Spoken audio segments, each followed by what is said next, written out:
Assalamualaikum warahmatullahi wabarakatuh. Waalaikumsalam warahmatullahi wabarakatuh. Warahmatullah. Alhamdulillah, sore hari ini kita bisa ketemu kembali dalam acara rutin dari Polsite, yaitu kita akan berbicara tentang tahapan pemilu yang kita ketahui bahwa minggu kemarin kita sudah menyelesaikan tahapan pendaftaran dan sekarang pada fase eh, verifikasi. Nanti akan lebih jelas disampaikan oleh para narasumber. Intinya bahwa hari ini Indonesia telah masuk ke tahapan baru dalam tatanan demokrasi.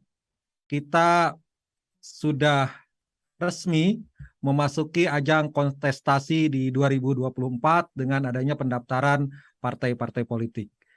Makanya pada pertemuan sore hari ini sangat menarik dan akan dinanti oleh banyak pelaku politik atau pengamat politik ataupun misalkan lembaga-lembaga kajian yang konsen terkait dengan pemilu dan partisipasi publik, bahwa Indonesia akan kembali memasuki tatanan demokrasi yang kita sebut sebagai pesta 5 tahunan, yaitu pemilu legislatif dan eksekutif yang akan kita jalankan pada tanggal 14 Februari 2024. Nah, sore hari ini kita akan berbicara tentang bagaimana tahapan pemilu yang akan kita lalui dan juga peluang, kans, dan peta politik yang akan mewarnai kontestasi pada 2024 mendatang. Sebelumnya saya perkenalkan dua narasumber. Yang pertama yaitu Bapak Dr. Haji Endun Abdul Haq MPD. Beliau dilahirkan di Kuningan pada 3 Mei 1977. Cukup muda untuk level jabatan sebagai komisioner KPU Provinsi yang periode kedua. Ini beliau juga dibesarkan juga di KPU, mulai dari KPU di Kuningan. Kemudian beliau telah menikah dan memiliki 4 orang anak. Beliau menghabiskan pendidikan SD di SDN Timbang, hampir semua, MTS juga di Timbang, SMA juga di daerah Timbang, dan kemudian S1-nya di PAI Stein Cirebon. Kemudian S2-nya di UPI Bandung dan S3-nya di Universitas Islam Uninus, ya, di Uninus Bandung, lulus pada tahun 2022. Banyak sekali pengalaman pekerjaan beliau di kepemiluan, kemudian non-kepemiluan, kemudian karya tulis juga sangat banyak, baik itu khusus kepemiluan dan non-kepemiluan. Organisasi juga beliau aktif di STAIN, kemudian Forum Komunikasi Mahasiswa, Senat Mahasiswa Sewilayah 3 Cirebon, kemudian juga Wakil Ketua Forum Komunikasi Alumni, kemudian beliau juga Bendahara Umum Masika ICMI Jawa Barat, dan banyak lagi aktivitas-aktivitas lain. Saya pikir ini sangat menarik dan sangat relevan dengan bidang keahlian beliau tentang kepemiluan. Yang selanjutnya kita bacakan dulu kurikulum kita dari masing-masing narasumber agar kita nanti tinggal berdiskusi. Yang kedua yaitu Bapak Ari Ginanjar Herdiansa, Esos MSI MPD, mohon maaf, PSD. Beliau seorang sosiolog politik di Universitas Pajajaran. Minat kajiannya adalah politik Islam, politik dan masyarakat di era digital, politik identitas, dan politik nasional dari perspektif sosiologis. Kemudian S1 beliau di Universitas Pajajaran, S2 beliau juga di Universitas Pajajaran, dan S3 beliau di University of Malaya. Pengalaman organisasi juga sangat banyak, pengalaman riset juga sangat banyak. Yang pasti beliau adalah dosen di Universitas Pajajaran. Baik, mungkin itu dua narasumber kita yang saya pikir sangat kompeten untuk berbicara tentang kepemiluan di sore hari ini. Yang pertama, kita akan coba elaborasi terkait diskusi kita sore hari ini, yaitu ke Pak Endun dulu dari KPU Jawa Barat. Pak Endun, bisa mendengar suara saya Pak dengan jelas? Bisa jelas. Baik Pak. Baik, ini Pak, ini kan tahapannya yang tahapan pertama pendaftaran partai politik sudah kita lalui. Nah, sebetulnya tahapan-tahapan apa lagi yang akan kita lalui dan kira-kira kapan diumumkan untuk partai-partai yang berhak mengikuti pemilu 2024. Silakan Pak Endun untuk menyampaikan jawabannya. Enggak, Pak? Silakan. Baik, terima kasih. Assalamualaikum warahmatullahi wabarakatuh. Waalaikumsalam. Selamat sore, salam sejahtera untuk kita sekalian. Kang Hari yang dari Polsait yang saya hormati, juga rekan saya Pak Hari Ganjar Erdiansa yang saya hormati. Terima kasih ini undangan Polsait ya yang sudah memberikan kesempatan kepada KPU Jawa Barat untuk, tentu saya kira ini penting untuk menyampaikan perkembangan tahapan pemilu 2024 yang akan datang. Karena tentu saya kira semua pihak punya peran yang strategis untuk bersama-sama mendiseminasikan informasi khususnya berkaitan dengan pemilu. Apalagi ini di Jawa Barat gitu ya. Nah, tentu seperti kita ketahui, kurang lebih mungkin sudah hampir 2 bulan perjalanan tahapan pemilu tahun 2024 yang sudah dimulai 14 Juni yang lalu, sesuai dengan ketentuan Undang-Undang 7 2017 bahwa tahapan itu dimulai 20 bulan sebelum hari H. Kita sudah tahu bahwa KPU sudah menetapkan sesuai dengan surat keputusan KPU nomor 12 ya, bahwa hari H itu 14 Februari tahun 2024. Disebutnya juga di sekian kelompok anak muda ini hari Valentine gitu ya, hari kasih sayang. Kalau KPU ini menyebutnya hari kasih suara bagi rakyat Indonesia seluruhnya begitu ya. Nah, 20 bulan sebelum dari 14 Februari itu 14 Juni yang lalu. Tahapan pendaftaran, verifikasi, dan penetapan partai politik ini sebenarnya tahapan kedua setelah tahapan perencanaan ya.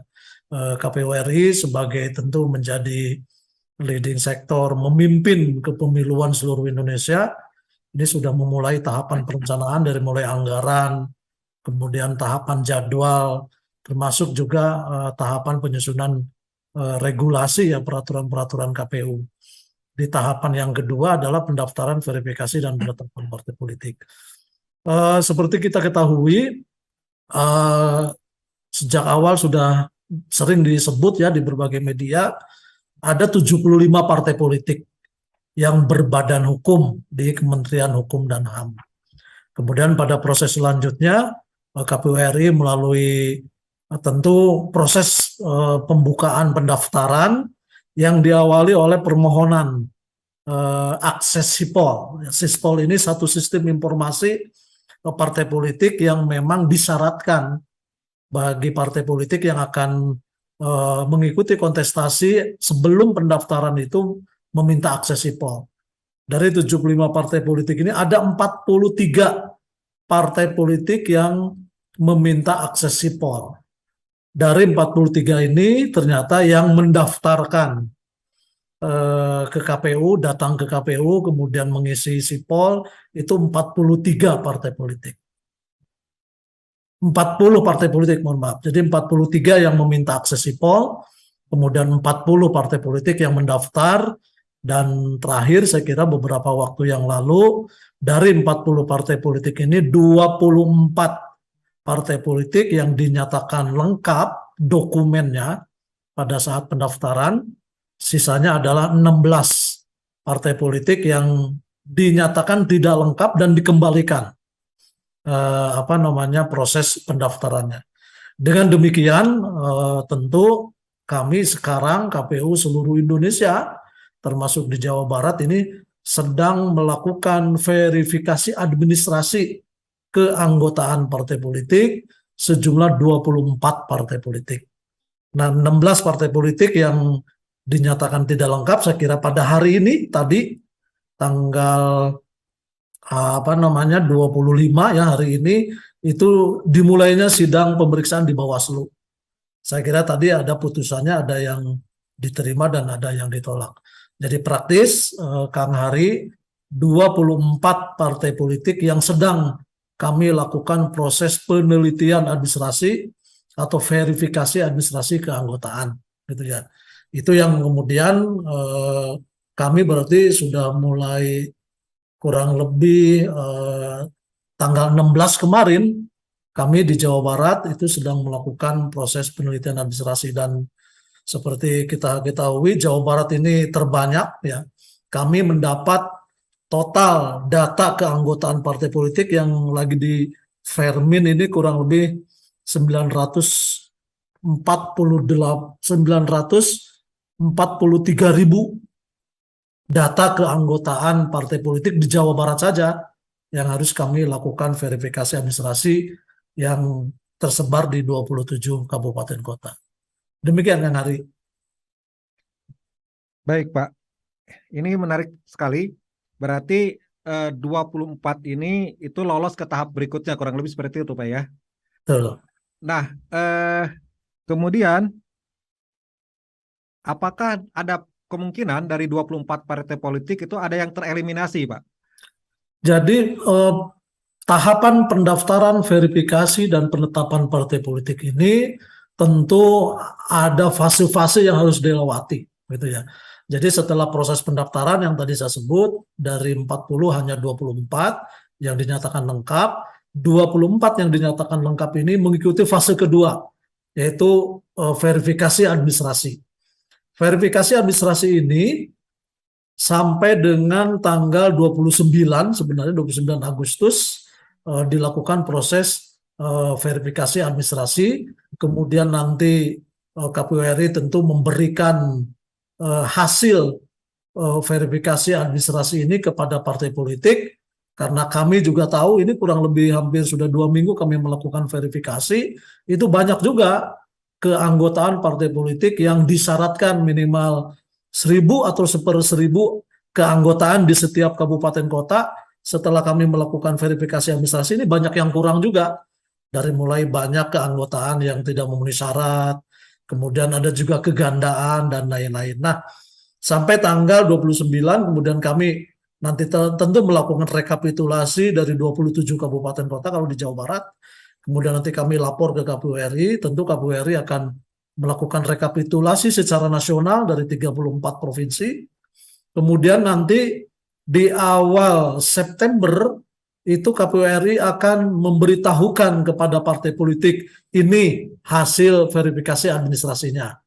Kemudian sesuai dengan regulasi tentu partai politik dapat melakukan perbaikan kekurangan-kekurangan setelah kami melakukan verifikasi administrasi. Tentu kekurangan-kekurangannya diberitahukan oleh KPU RI kepada partai politik, kemudian partai politik diharapkan melakukan perbaikan. Setelah melakukan perbaikan, nanti kami KPU akan melakukan verifikasi lagi dokumen perbaikan dimaksud. Kemudian setelah itu baru dinyatakan nanti sekitar bulan pertengahan September begitu ya, akan ketahuan 24 partai politik yang mengikuti penelitian administrasi ini berapa partai politik yang akan mengikuti fase ketiga, yaitu verifikasi faktual. Jadi verifikasi faktual ini dilakukan bagi partai politik yang lolos verifikasi administrasi. Nah, tentu sesuai dengan putusan Mahkamah Konstitusi 55 dari 24 partai politik ini kan ada 3 kategori partai politik. Ada partai politik yang memang lolos PT 4%, ada 9 partai politik.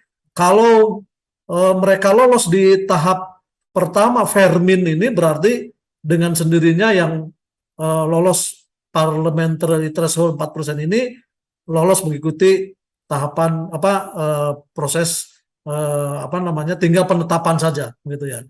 Nah, sisanya kategori 2 ini partai politik peserta pemilu 2019 yang tidak lolos PT 4%. Kemudian kategori 3 adalah partai politik yang betul-betul partai politik baru menjelang pemilu 2024. Kategori 2 dan kategori 3 adalah partai politik yang lolos permin, kemudian dilanjutkan untuk mengikuti verifikasi faktual.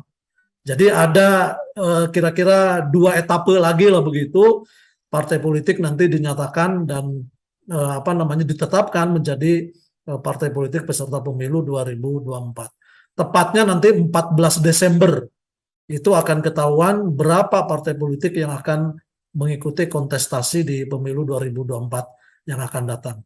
Demikian Kang Hari. Baik, Pak Ndun, terima kasih. Ini menarik, karena selanjutnya pertanyaan saya untuk Pak Ari Ginanjar. Jadi ini kan dari katakanlah sementara ini yang lolos verifikasi tahap berikutnya kan ada 24 partai. Dan yang kita tahu kan seperti di Amerika misalkan, itu kan cukup 2 partai. Dan di beberapa negara-negara besar juga di Eropa misalkan partainya tidak terlalu banyak gitu.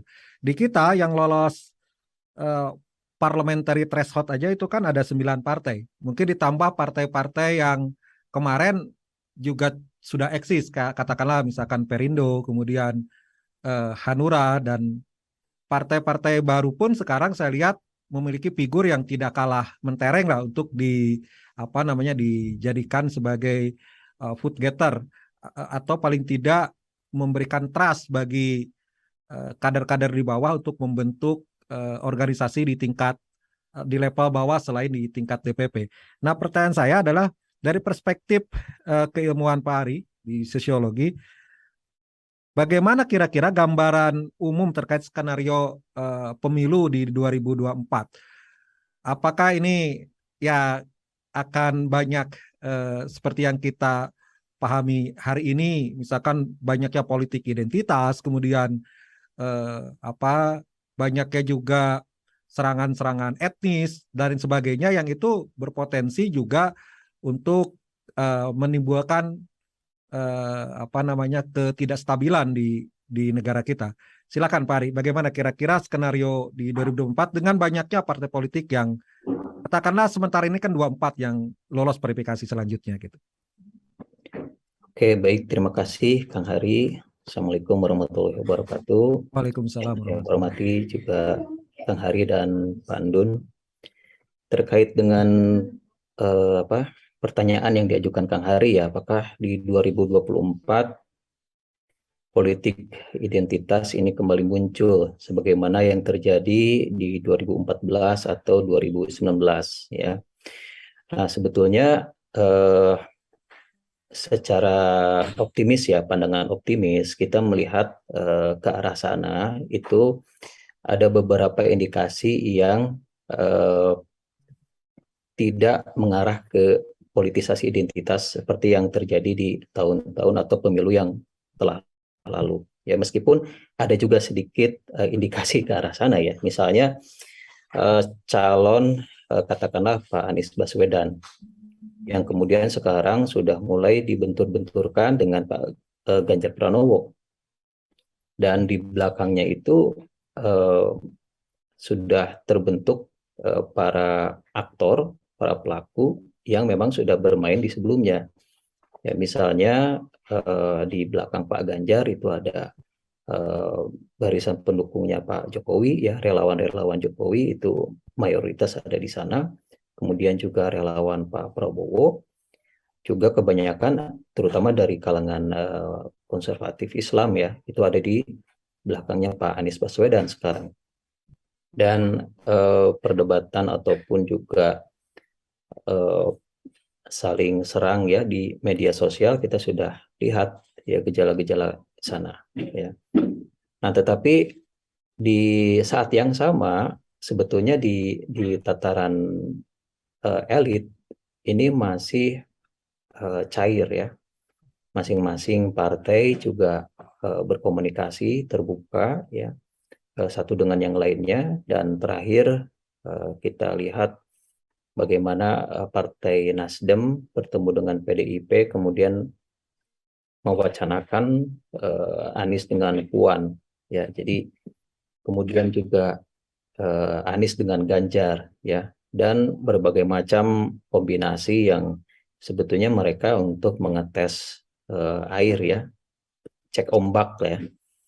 Nah, jadi kemudian juga indikasi yang lainnya bahwa sekarang ini pasangan capres potensial ya, itu kemungkinan lebih dari 2 begitu, karena koalisi yang terbentuk sekarang sudah ada yang ada di barisan Golkar dengan PAN ya, dengan PPP, lalu kemudian juga Nasdem sudah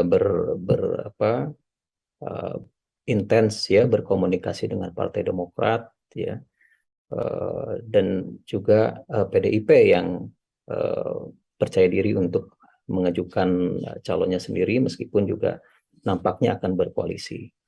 Nah, jadi kalau misalnya ada 3 pasangan calon, ya potensi untuk politisasi identitas ini akan semakin berkurang.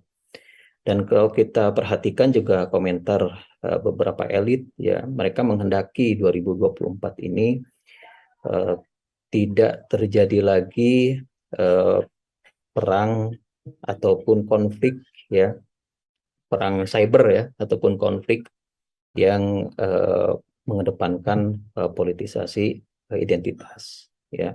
Jadi seperti Surya Paloh, yaitu juga beliau seringkali ya mengemukakan bagaimana misalnya menduetkan Anies dengan Puan ataupun dengan Ganjar supaya tidak terjadi lagi perbenturan di masyarakat yang menggunakan narasi identitas ya. Jadi intinya politisasi identitas itu masih ada sebetulnya peluang ke sana. Tetapi apakah dominan dan apakah berpengaruh terhadap kualitas demokrasi kita sebagaimana yang terjadi sebelumnya ya, indeks demokrasi kita sempat mengalami penurunan, salah satunya itu karena adanya politisasi identitas begitu ya, karena diikuti dengan misalnya tindakan-tindakan intoleran ya. Nah, meskipun ada, tetapi dengan adanya potensi 3 pasangan lalu kemudian juga koalisi yang cair ya saat ini, mudah-mudahan itu tidak terjadi. Begitu Kang Haris ya. Kang Hari saya, Pak. Oh maaf Kang Hari. Ya. Baik Pak, itu kan tadi dari sisi capres cawapres Pak ya, bahwa ya kita juga berharap bahwa tidak ada lagi benturan terkait dengan, sebenarnya kalau politik identitas kita maknai untuk menonjolkan diferensiasi, sebenarnya kan tidak ada masalah juga, karena di Amerika misalkan sebagai negara maju juga kan menonjolkan terkait misalkan ini untuk partai kaum marginal atau ini kaum elit, ini sebagai pekerja dan lain-lain sebagainya. Sebenarnya kan politik identitas dalam konteks diferensiasi tidak ada masalah. Tapi di kita kan dipakai untuk sebagai alat untuk menyerang gitu kan. Nah, ini yang memang kita bersepakat bahwa ini harus kita hindari agar kontestasi pemilu di 2024 ini lebih berkualitas, tidak sekedar mengedepankan fitnah dan lain sebagainya. Nah, ini menarik untuk dari sisi capres dan cawapres. Tapi kalau untuk sisi partai, Pak, kita kan tahu bahwa hari ini itu ada 24 partai politik. Nah, kira-kira menurut Pak Ari, apakah partai-partai baru ataupun partai lama yang kemarin tidak lolos parliamentary threshold itu bisa berkompetisi, Pak? Paling tidak bisa lolos ke Senayan juga dalam konteks lolos PT gitu. Ini kan kita tahu bahwa hari ini partai-partai besar semacam PDIP, Gerindra, Golkar itu juga membangun konsolidasi gerakan yang cukup masif.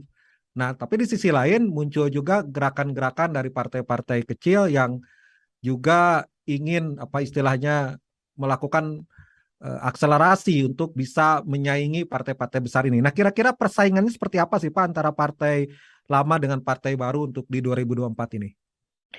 Ya, kalau kita lihat di balik ke 99 ya, ada 48 partai kan, masing-masing kelompok masyarakat ya mengekspresikan kepentingan politiknya itu melalui pendirian partai. Tetapi kemudian sejalannya waktu terjadi pelembagaan dalam sistem pemilu kita dan partai-partai menyusut ya, meskipun kemudian terjadi lagi peningkatan seperti di 2014 itu hanya sekitar 12 partai yang ikut berkompetisi ya, tetapi kemudian di 2019 meningkat lagi.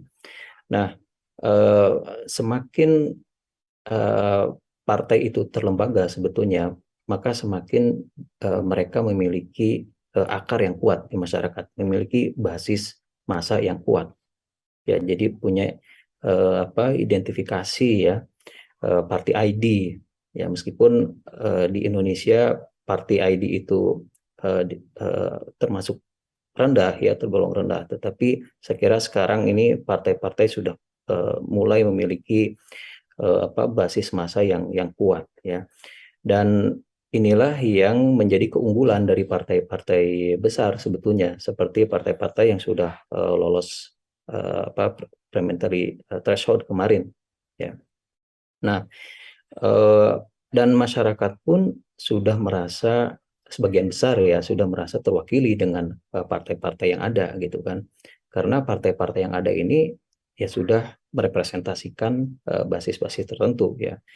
Seperti misalnya Partai Islam. Ya, Partai Islam sudah ada PKB, meskipun secara formal bukan Partai Islam ya, tetapi bagi umat Islam, bagi Muslim itu sudah ada PKB yang Nahdiyin ya, kemudian PPP yang juga campuran ya, ada Nahdiyinya, ada Parmusinya, ada modernisnya juga ya, PAN yang dari kalangan Muhammadiyah ya, warga Muhammadiyah, dan PKS Islam perkotaan gitu. Jadi misalnya ketika ada yang partai-partai Islam baru yang ingin turut berkompetisi, agak susah karena segmen basis Islamnya itu sudah terwakili dengan yang ada ya, kecuali kalau misalnya partai-partai Islam yang ada sekarang itu sama sekali tidak perform ya.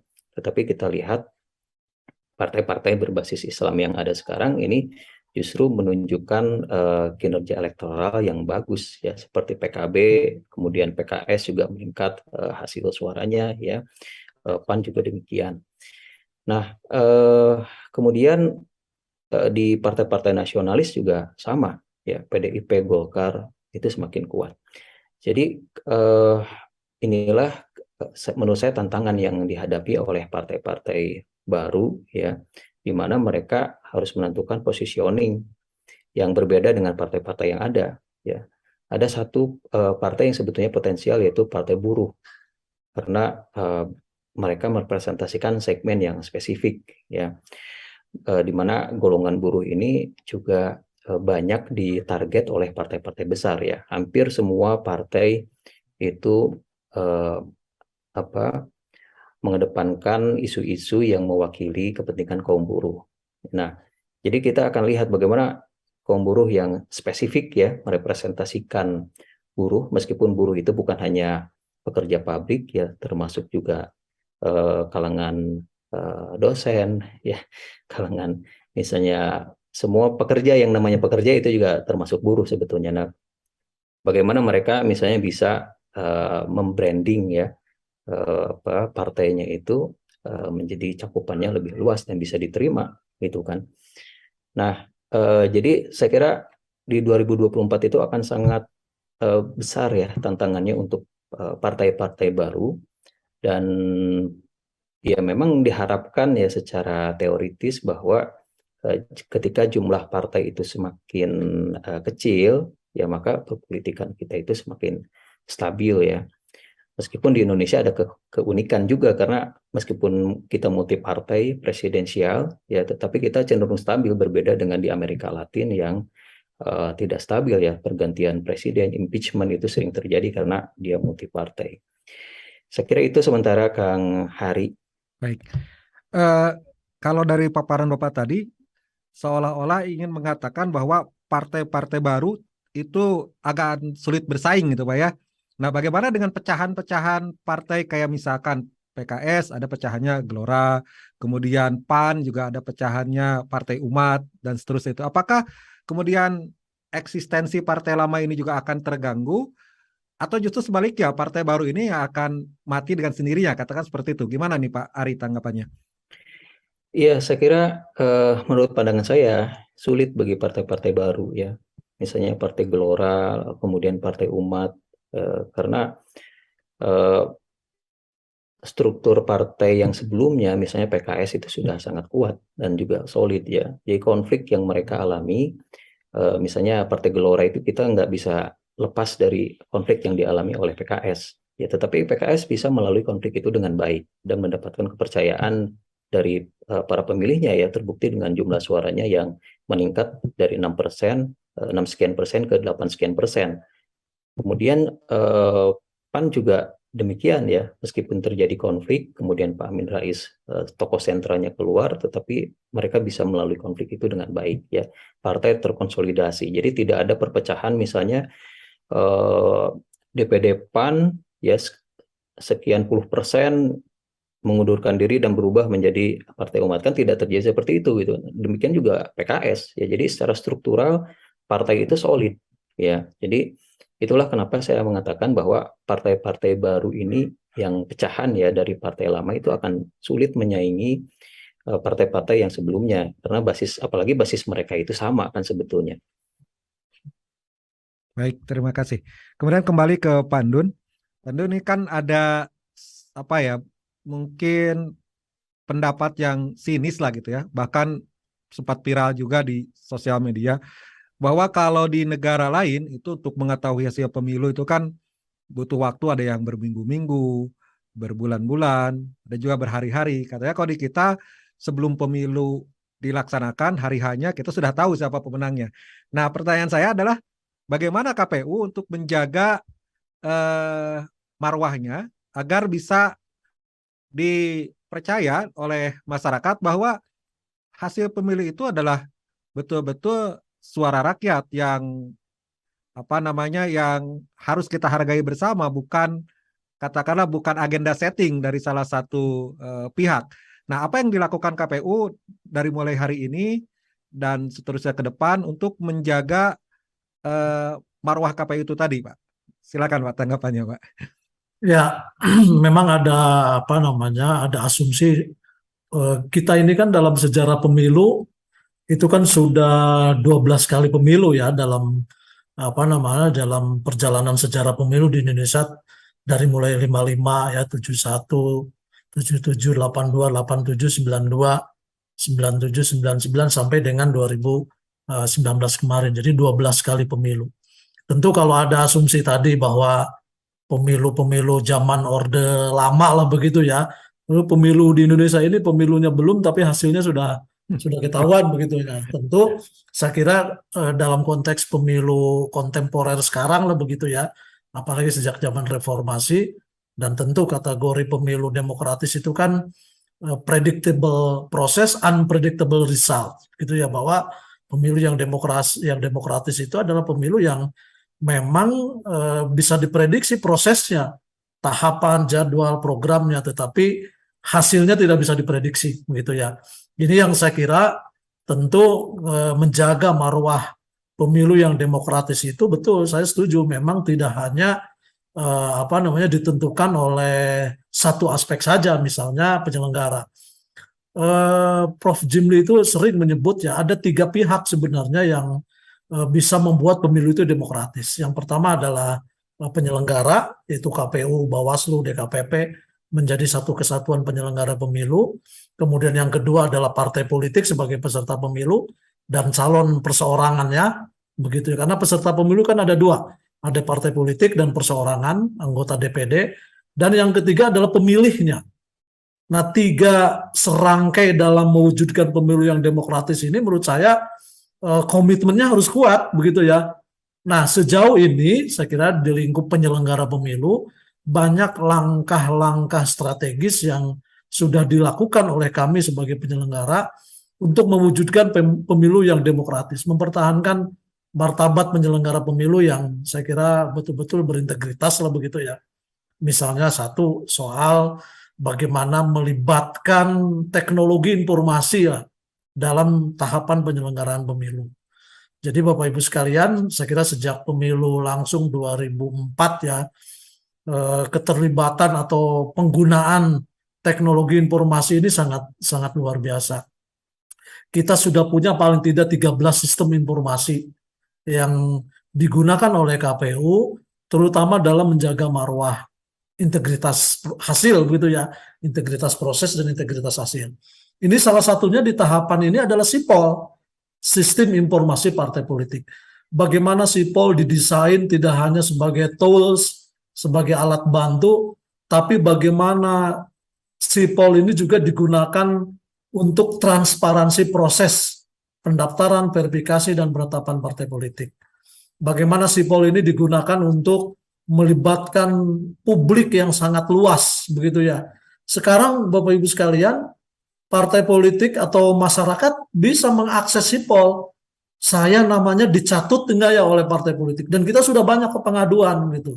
Karena kami mendapat pengaduan-pengaduan dari publik, dari masyarakat. Dari masyarakat saya tidak pernah mengirimkan KTP atau tidak mengirimkan pendaftarkan diri sebagai kader, kok saya dicatut gitu. Nah, sekarang banyak publik yang terlibat dalam SIPOL. Saya kira keterlibatan publik, partisipasi publik yang besar ini dalam setiap tahapan itu kan akan menjaga integritas proses gitu ya. Dalam menjaga integritas hasil misalnya, bagaimana kami di Pilkada 2020 kemarin ada yang namanya Sirekap, Sistem Informasi Penghitungan Rekapitulasi. Hasil yang ada di TPS kita foto, kita baca dengan teknologi OCR ya, Optical Character Recognize, dengan UIMR, Optical Mark Recognize, itu betul-betul hasil plano besar, itu hasil tulisan perolehan suara dipoto langsung masuk ke server KPU RI dan langsung terekap dengan sendirinya. Jadi upaya-upaya yang dilakukan oleh penyelenggara pemilu tidak hanya persoalan melibatkan teknologi informasi dalam konteks transparansi dan melibatkan partisipasi publik. Di samping itu juga tentu kami punya komitmen adalah peningkatan kapasitas ya dan kualitas penyelenggara pemilu. Bagaimana meningkatkan kemampuan, kemudian kompetensi ya, peningkatan sumber daya manusia penyelenggara pemilu yang saya kira sekarang semakin kesini itu kelihatan bagaimana kita betul-betul menjaga marwah penyelenggara pemilu begitu ya. Walaupun tentu kami sebagai penyelenggara pemilu tidak bisa juga mengklaim seluruhnya baik begitu ya. Ya ada sajalah 1, 2, 3 case begitu ya yang menggambarkan penyelenggara pemilu masih juga ada hal-hal yang memang di luar kemampuan kita begitu ya untuk menjaga marwah. Demikian Kang Hari. Baik Pak, terima kasih. Ini ada yang menarik nih Pak Ari yang perlu saya klarifikasi atau saya tanyakan ke Pak Ari. Bahwa tadi kan untuk suksesnya pemilu itu kan ada faktor penyelenggara, kemudian partai politik ataupun DPD perseorangan, dan yang ketiga kan pemilih. Nah kalau untuk penyelenggara tadi Pak Ndun sudah menjelaskan begitu baik bahwa beliau beserta jajarannya akan bersungguh-sungguh untuk memperbaiki sistem, memperbaiki SDM dan lain sebagainya. Tetapi dari sisi yang dua ini tanggapan Pak Ari seperti apa? Karena kan partai politik juga punya tanggung jawab untuk menjadikan pemilu itu lebih berkualitas, bersih, kompetitif, dan seterusnya. Nah, apakah fungsi-fungsi partai politik itu sudah dijalankan sejauh ini sehingga dia bisa menjadi bagian penting dalam suksesnya pemilu? Itu yang pertama. Yang kedua, termasuk juga yang ingin saya tanyakan, bagaimana dengan pendidikan pemilih? Artinya ini kan kita juga tidak bisa istilahnya tutup mata bahwa kasus di lapangan pemilu kita hari ini itu kan pemilu yang sangat mahal. Pemilu berbiaya tinggi, yang akibatnya adalah banyak ditemukan kasus-kasus korupsi misalkan. Nah, bagaimana menurut Pak Ari ini fungsi partai politik, satu terkait perbaikan dari sisi internalnya agar kompetisi di internalnya juga bisa terkondisikan, dan melahirkan para legislator-legislator yang handal. Yang kedua terkait dengan eh, pendidikan pemilih itu tadi. Karena kita temui di lapangan banyak sekali pemilih yang istilahnya itu mengedepankan irasionalitas daripada rasionalitas. Seperti itu. Silakan Pak tanggapannya. Baik, terima kasih. Untuk yang pertama, apakah partai politik menjalankan fungsinya atau sejauh mana partai politik menjalankan fungsinya ya terkait dengan tugas-tugas mereka atau fungsi-fungsi mereka. Nah, yang pertama kita lihat apa yang dikritisi oleh masyarakat terlebih dahulu ya. Jadi dari kandidat-kandidat potensial capres yang ada sekarang, ya itu tidak sedikit yang berasal dari luar partai politik. Ya katakanlah Ridwan Kamil, ya Anies Baswedan, ya. Nah, dan juga beberapa tokoh yang lainnya. Nah, ini menjadi satu pertanyaan, mengapa partai politik tidak atau kurang mampu mencetak kader yang punya kapasitas sekaligus juga elektabilitas ya yang ditawarkan kepada masyarakat. Sehingga pada akhirnya ketika kader-kader yang dimajukan oleh partai politik itu bukan kader yang mereka pupuk dari awal, ya ini menjadi satu masalah. Misalnya ketika seorang kandidat yang berhasil misalnya ya, tetapi ketika sudah jadi kepala daerah atau misalnya sudah menjadi pemimpin ya, nah ini tidak jelas ya. Jadi sehingga kepercayaan itu kemudian menjadi dipertanyakan ya loyalitasnya gitu. Nah ini tentu saja kurang baik untuk pelembagaan partai itu sendiri dan juga mencerminkan bagaimana sih proses rekrutmen ya, bagaimana proses kaderisasi yang ada di internal parpol itu. Apakah rekrutmen dan juga kaderisasi itu betul-betul mengedepankan kompetensi ataukah mengedepankan hal-hal yang sifatnya non kompetensi, misalnya mereka yang punya uang misalnya ya asal punya masa yang besar, punya modal, maka itu yang dikedepankan. Nah ini kritik yang saya amati menguat di masyarakat ya. Tetapi juga kita melihat ada perbaikan-perbaikan yang dilakukan oleh partai politik. Sekarang ini tidak sedikit partai politik yang membuka sekolah-sekolah parpol, ya, sekolah caleg dan sebagainya. Misalnya ada salah satu partai politik yang sudah membuka pendaftaran caleg dari sekarang dan kemudian juga sudah merancang semacam kurikulum ya untuk pengkaderan dan juga pendidikan bagi para bagi para caleg itu ya, calon caleg ya. Nah itu Bacaleg. bacalek ya bahkan bakal calon caleg. Nah itu sudah mulai dari sekarang ya. Kemudian juga ada juga parpol-parpol yang mengedepankan proses anti mahar misalnya ya. Nah itu kita perlu apresiasi sebagai upaya perbaikan internal dari parpol itu. Nah, hanya ada beberapa PR yang tentu saja karena ini pemilihan secara langsung ya, dan faktor elektabilitas, popularitas itu memang tidak bisa kita pungkiri ya, dan ini menjadi sesuatu yang kita harapkan ke depan para pemimpin parpol itulah yang kemudian bertarung ya di tingkat pemilihan baik itu di daerah maupun di pusat. Gitu. Nah, terkait dengan para pemilih ya, para pemilih kalau saya amati itu justru KPU dominan ya dalam melakukan pendidikan terhadap pemilih, misalnya dari program Desa Peduli Pemilu dan Pemilihan ya yang digulirkan semenjak 2021 ya Pandun kalau nggak salah, yaitu bagaimana KPU ya istilahnya bergerilya ya ke desa-desa untuk supaya pemilih itu rasional ya dan juga mandiri dalam menentukan pilihannya. Nah, tentu saja kita harapkan ke depannya peran dari partai politik juga tidak kalah dengan KPU, apalagi partai politik itu punya misi yang utama ya, yang sama pentingnya, yaitu bagaimana mereka mendidik sekaligus juga memperluas segmen pemilih mereka gitu. Jadi kita harapkan di atau menjelang 2024 ini partai politik aktif ya bersosialisasi untuk misalnya setidaknya ya menghindari politisasi SARA itu tadi ya, lalu kemudian menjual program baik untuk partainya, caleg-calegnya maupun untuk kandidat capresnya, ketimbang dengan menggunakan isu-isu yang bernuansa identitas misalnya. Begitu Kang Hari. Baik, terima kasih.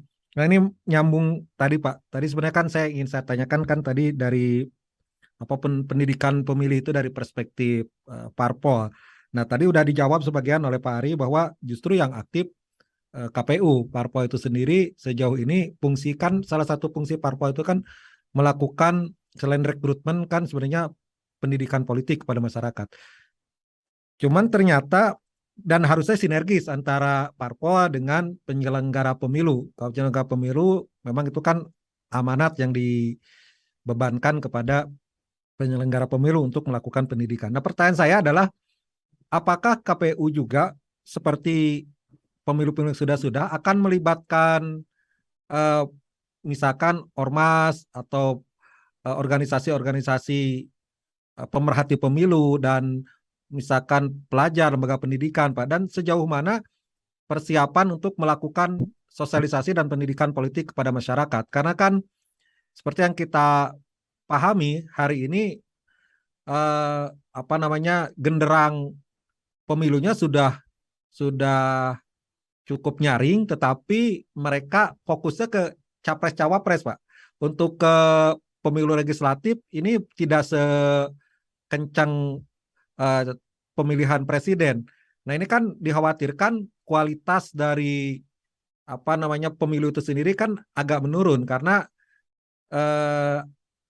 istilahnya kan tak kenal maka tak nyoblos lah gitu. Nah ini kan juga perlu untuk diperkuat agar masyarakat paham bahwa tanggal 14 Februari itu ada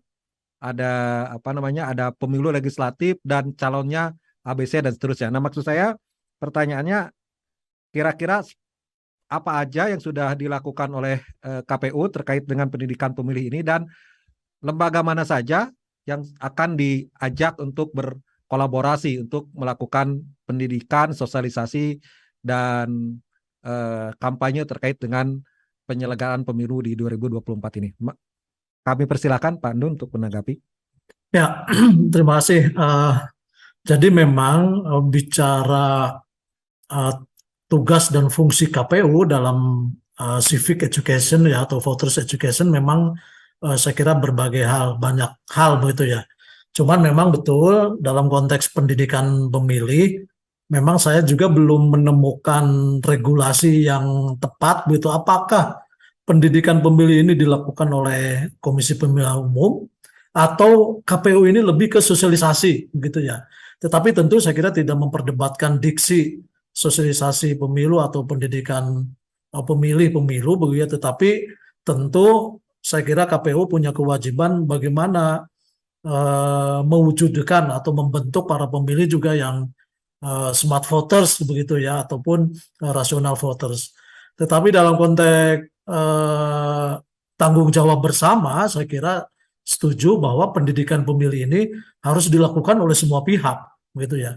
Nah, dalam regulasi yang saya baca, KPU itu sebenarnya lebih bagaimana tugas KPU itu menyampaikan informasi kepada publik. Ya, artinya kalau menyampaikan informasi, ranahnya sebenarnya hanya sosialisasi, gitu. Nah, kalau pakai kacamata taksonomi belum, begitu ya, sosialisasi informasi pemilu dengan pendidikan pemilih menurut saya sangat jauh. Betul. Kalau sosialisasi itu kan hanya sebatas masyarakat tahu, kami menyampaikan informasi, masyarakat tahu, hanya aspek kognisi lah begitu.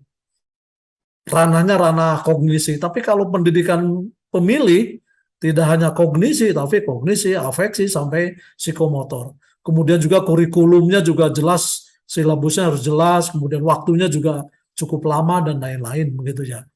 Nah, sampai saat ini saya memahami bahwa tugas KPU itu lebih penyampaian informasi kepada publik mengenai tahapan-tahapan dan lain-lain.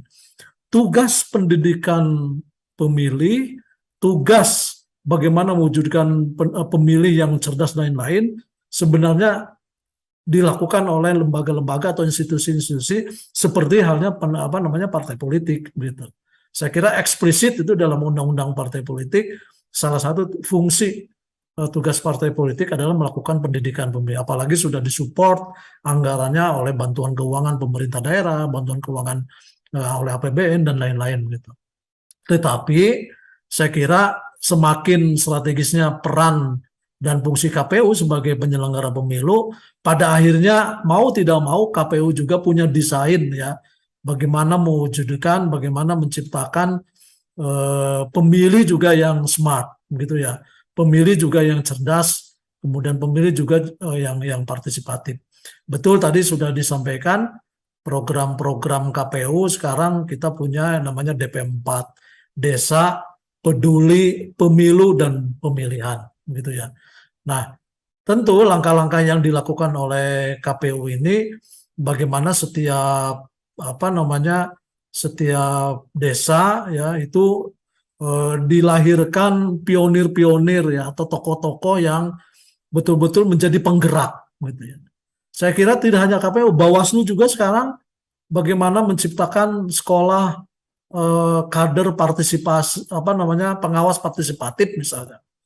Jadi langkah-langkah untuk mewujudkan pemilih yang cerdas, pemilih yang partisipatif, itu memang harus dilakukan oleh semua pihak, gitu, oleh semua pihak dan tentu ini menjadi tanggung jawab bersama agar dalam konteks keterlibatan tiga pihak tadi, penyelenggara pemilunya mulai berbenah.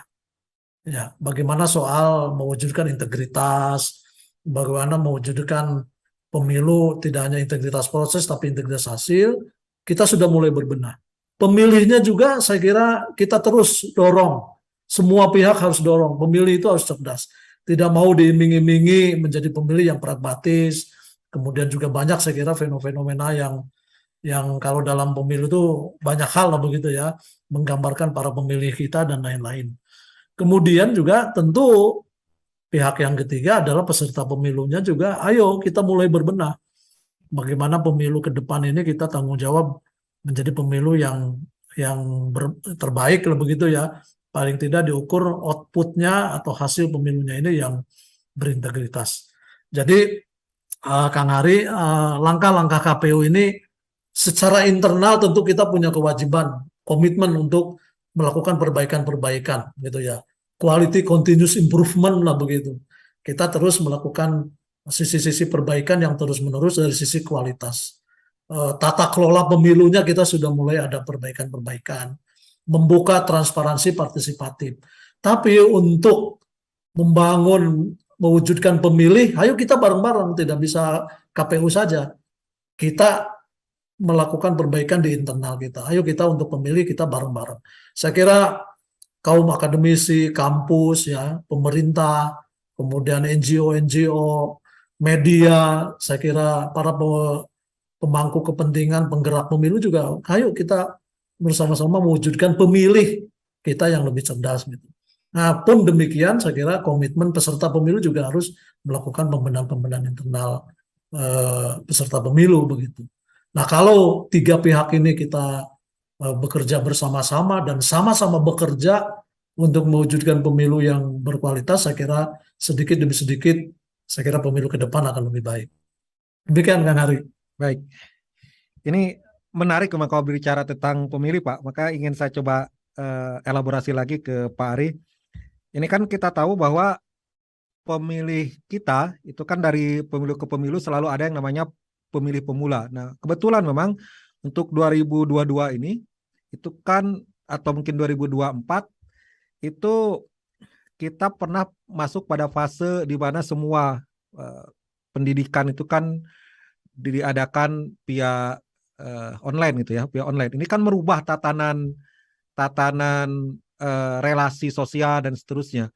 Nah, pertanyaannya adalah seberapa penting Pak para pemilih atau bukan seberapa penting maksud saya, apakah ada eh, pengaruh dan seberapa besar pengaruhnya para pemilih milenial ini untuk menciptakan pemilu yang demokratis, yang berkualitas, karena para pemilih milenial ini atau para Gen Z ya, Gen Z ini kan jago banget tuh main sosmed, jago banget membangun apa istilahnya personal branding dan seterusnya. Nah, apakah mereka juga perlu Pak dari aspek sosiologis ya, perlu dilibatkan misalkan oleh partai politik, oleh penyelenggara pemilu untuk bersama-sama mengedukasi masyarakat dan mengedukasi kalangan mereka sendiri bahwa kita harus punya tanggung jawab yang sama. Pemilu ke depan harus satu misalkan berbiaya murah, dua mengedepankan asas-asas kejujuran, transparansi dan kompetisi yang berkualitas. Nah, silakan Pak ditanggapi Pak. Iya, saya kira baik dari partai politik maupun dari KPU ya sudah melibatkan anak-anak muda ini dalam sosialisasi maupun pendidikan politik ya. Nah, terkait dengan apakah selama pandemi ya kita melalui menggunakan sistem online, lalu kemudian apakah ini menjadi ada perubahan ya di kalangan anak-anak muda dalam merespons pemilu ke depannya. Jadi saya kira ini jelas ya, karena anak-anak muda kita atau pemilih pemula dari kalangan anak muda ya, karena pemilih pemula juga ada dari misalnya pensiunan TNI juga bisa Iya, ya. betul, betul. Nah, ya mereka semakin terekspos dengan internet ya, media sosial, karena selama ini mereka ya terpaksa harus belajar secara online begitu. Nah, dampaknya ya mereka juga semakin terekspos dengan berita-berita politik ya, seperti misalnya kasus-kasus yang sekarang ini viral ya, mereka lebih cepat untuk mengetahuinya. Dan ini merupakan suatu peluang bagi seluruh stakeholders yang menginginkan KPU itu maksud saya pemilu itu berjalan semakin berkualitas ya, karena melalui media sosial inilah kita bisa menyampaikan berbagai informasi ya, dan juga mempengaruhi secara afeksi ya mereka untuk memiliki satu hasrat ya supaya pemilu itu betul-betul berkualitas. Dan kalau kita lihat juga karakteristik dari generasi Z ini, mereka sangat kritis ya, baik itu dalam dunia keseharian.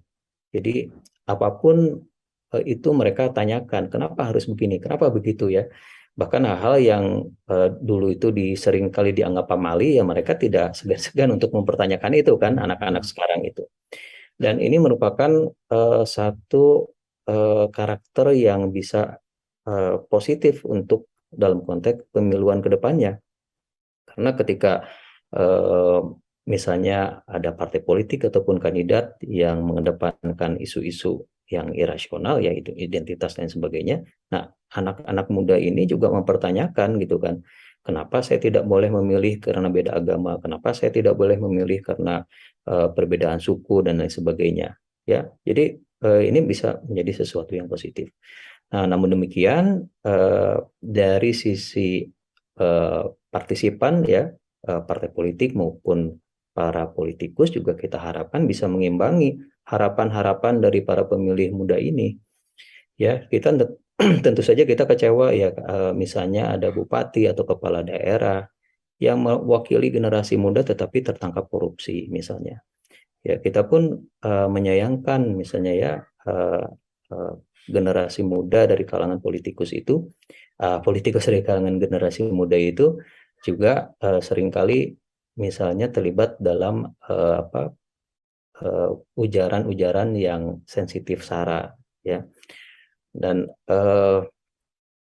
itu menjadi satu evaluasi juga saya kira untuk partai-partai yang mendorong supaya para politikus yang generasi mudanya ya betul-betul merepresentasikan semangat anak-anak muda yang menginginkan adanya perubahan yang lebih baik gitu ya, yang rasional, ya, yang kritis terhadap keadaan, ya, kritis untuk menjadi lebih baik. Jadi kita sama-sama berharap generasi yang nanti akan menjadi pemilih mayoritas di 2024 ini, ya, generasi muda, termasuk di dalamnya generasi Z itu, ini juga membawa satu perubahan yang sangat positif, ya, untuk baik dalam proses pemilunya maupun hasil pemilunya. Demikian Kang Hari. Baik, terima kasih Bapak. Ini menarik sekali memang kalau berbicara tentang pemilu dan tahapannya, dan sebenarnya masih ada beberapa pertanyaan juga, cuman karena waktu kita yang membatasi, tapi mungkin terakhir Pak, baik itu untuk Pak Endun dan Pak Ari, untuk Pak Endun sendiri, ini kan Jawa Barat kita tahu menjadi salah satu lumbung suara, ya, kita salah satu yang terbesar selain Jawa Tengah dan Jawa Timur. Di Jawa Barat itu sendiri memang polarisasi dukungan itu kan tidak tidak terlalu seperti di Jawa di Jawa Timur, ya, ataupun di Jawa Tengah. Kita lebih kalau dikatakan politik kita itu nggak sekeras di daerah-daerah lain lah, tetapi tetap saja KPU ini kan disorot dalam konteks suksesnya penyelenggaraan pemilu. Nah, pertanyaan terakhir saya adalah seberapa siap gitu Pak, seberapa siap KPU untuk menyambut, terutama KPU Jawa Barat, ya, untuk menyambut pesta demokrasi di tahun 2024 yang mungkin ke depan kita udah di Jawa Barat tuh lebih dari 40 juta Pak, ya, pemilihnya gitu kan.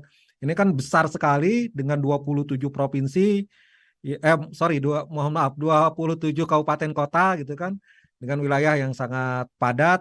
Nah, seberapa siap KPU menjalani tahapan-tahapan yang sudah dilalui mulai mungkin beberapa minggu ke belakang itu. Itu pertanyaan untuk Pak Endung. Kemudian kalau untuk Pak Ari sebagai closing statement juga, sejauh mana peran serta selain dari partai politik, ya, peran serta dari katakanlah ormas gitu kan, kemudian juga para lembaga-lembaga pemantau pemilu itu berperan terhadap suksesnya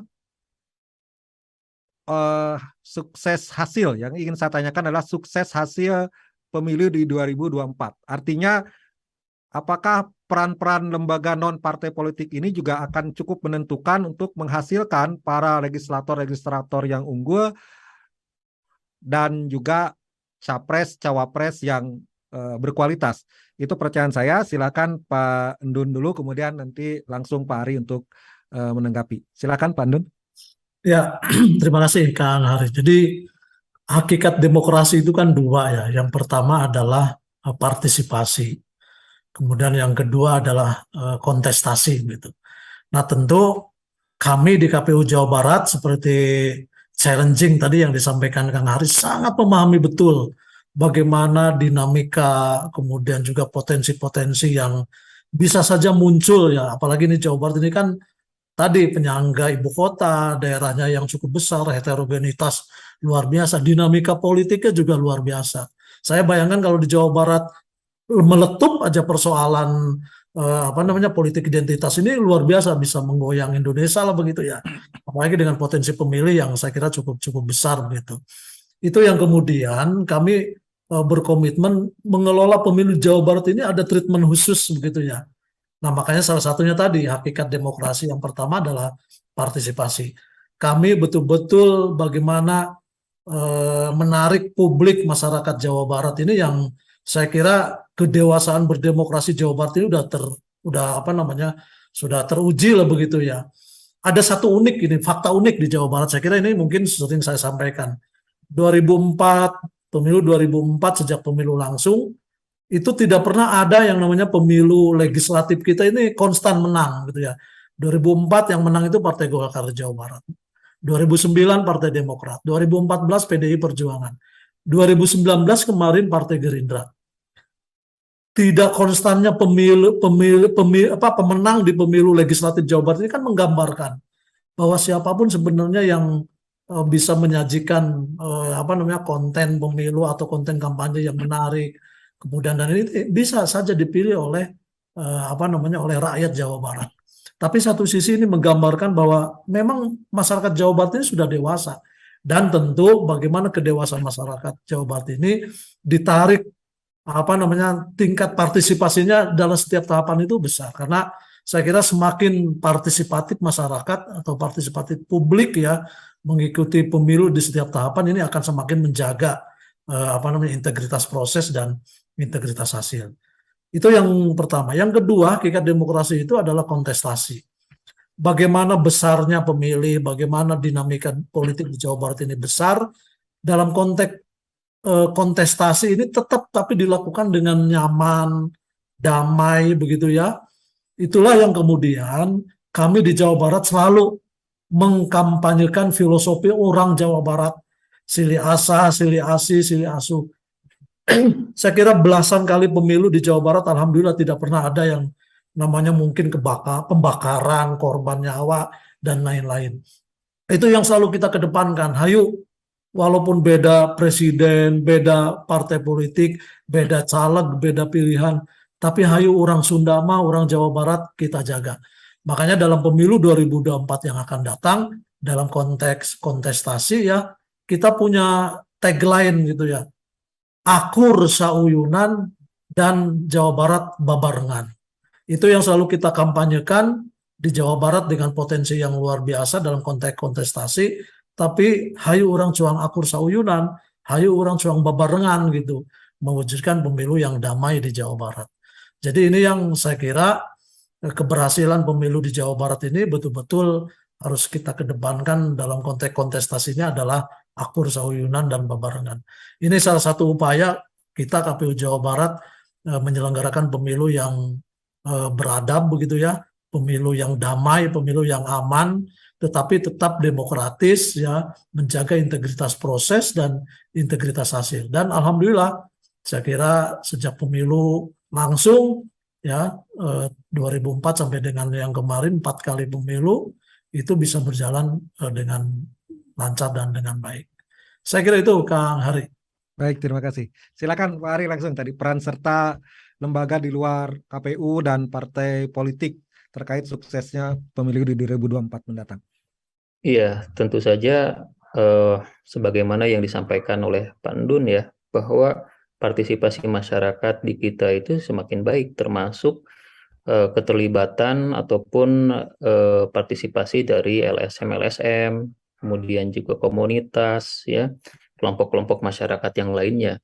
Kalau kita bercermin di 2014, 2019 ya, itu ada semacam aktivisme warga, misalnya kawal pemilu ya, di mana mereka melakukan updating perolehan suara ya, sehingga dan itu secara independen, dan mereka betul-betul memiliki data, bersumber dari data yang valid ya, sehingga adanya kontradiksi ataupun isu-isu yang kurang jelas yang ada di masyarakat itu sedikit banyaknya bisa teredam gitu oleh kawal pemilu ya pada waktu itu. Demikian juga misalnya dari LSM-LSM yang sekarang ya, misalnya ada dari seperti Perludem ya, kemudian juga Polsite juga ya mengadakan acara-acara seperti ini ya, kemudian juga dari dunia kampus ya, para akademisi juga, kita sering juga dilibatkan oleh KPU gitu dalam kegiatan misalnya sosialisasi ya terhadap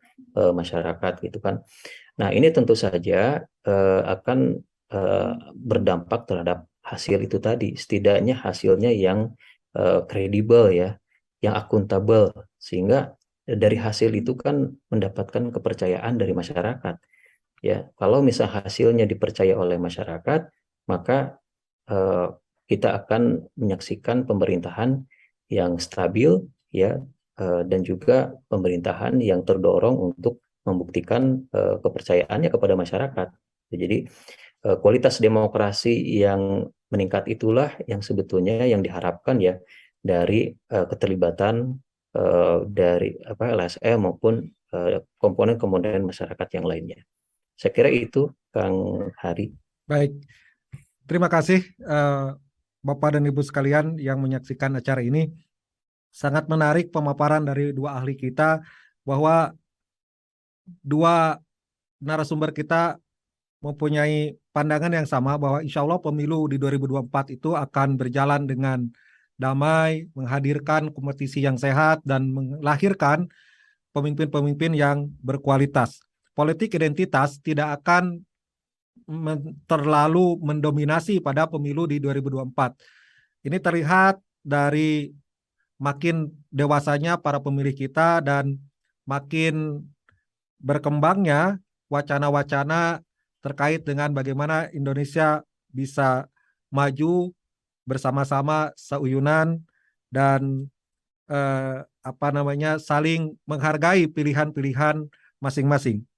Yang selanjutnya, bahwa suksesnya pemilu itu tidak hanya ditentukan oleh KPU, tetapi juga ditentukan oleh seberapa besar partai politik menjalankan fungsi-fungsi kepartaiannya, dan juga pemilih yang harapannya makin hari makin dewasa dan bisa menentukan pilihannya sesuai dengan hati nuraninya masing-masing.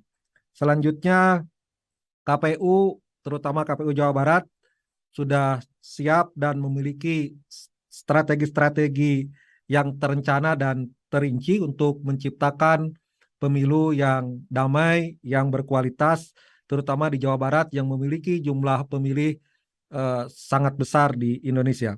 Baik Bapak-Bapak sekalian, sekali lagi kami atas nama Polsek mengucapkan terima kasih atas kehadirannya. Kita akhiri dengan ucapan hamdalah, alhamdulillahirrahmanirrahim. Kita tutup. Assalamualaikum warahmatullahi wabarakatuh.